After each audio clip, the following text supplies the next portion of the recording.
আমাদের বক্তব্য কি 26 तारीखेर पर हमारे सेंट्रल बाहिनी থাকবে তার মানে ওদের सेंट्रल बाहिनी को तुरंत गिरफ्तार करना चाहिए और उसको हिरासत में डाल देना चाहिए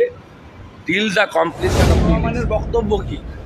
26 तारीखेर पर हमारे सेंट्रल बाहिनी থাকবে তার মানে ওদের सेंट्रल बाहिनी के 26 तारीखे सेंट्रल बाहिनी चले যাবে তারপরে আমাদের এই সেন্ট্রাল বাহিনীরা থাকবে তখন অভিযোগ করবেন না যে আমার কি হলো আমার এটা হলো तुरंत गिरफ्तार करना चाहिए और उसको हिरासत में डाल देना चाहिए टिल द कम्प्लीशन ऑफ মনে রাখবেন যে মেম্বারের ভোট ডাউন যাবে তারপরে ওই মেম্বার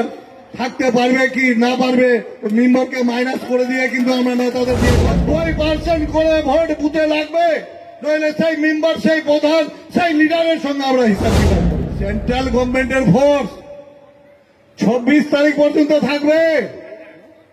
তারপরে আমাদের এই ফোর্সের সঙ্গে থাকতে হবে মনে রাখবেন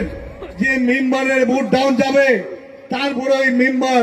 থাকতে পারবে কি না পারবে ওই মেম্বারকে মাইনাস করে দিয়ে কিন্তু আমরা নেতাদের দিয়ে কাজ করাবো যে প্রধানের এরিয়া যে পঞ্চায়েত সমিতি বাড়ি যাদেরকে দায়িত্ব দেওয়া হয়েছে 3 জন 4 জন করে তাদের পঞ্চায়েত সমিতি বাড়ি যদি রেজাল্ট খারাপ হয় ওই লিড দিলাম শুধু না কারণ আমরা আনকন্টেস্ট জিতেছি একটাও বিরোধী নেই তো সেকেন্ডে আমি 10% ছেড়ে দিলাম 90% করে ভোট বুথে লাগবে নইলে সেই মেম্বার সেই প্রধান সেই লিডারের সঙ্গে আমরা হিসাব কিতাব করব আর কিছু কিছু বিজেপি ভাই কিছু কিছু সিপিএম কংগ্রেস ভাই টুকটুক আছে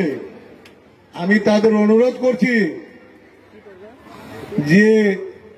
সেন্ট্রাল গভর্নমেন্টের ফোর্স 26 তারিখ পর্যন্ত থাকবে তারপরে আমাদের এই ফোর্সের সঙ্গে থাকতে হবে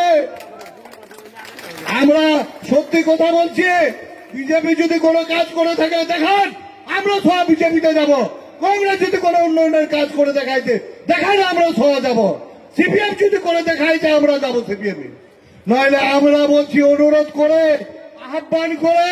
মূল্যবান ভোটগুলো নষ্ট করবেন না বাদরামি করবেন না 26 তারিখে সেন্ট্রাল বাহিনী চলে যাবে তারপরে আমাদের এই সেন্ট্রাল বাহিনীরা থাকবে তখন অভিযোগ করবেন না যে আমার কি হলো আমার এটা হলো এটাই আমি আগে থেকে আপনাদের অনুরোধ করে কর জোরে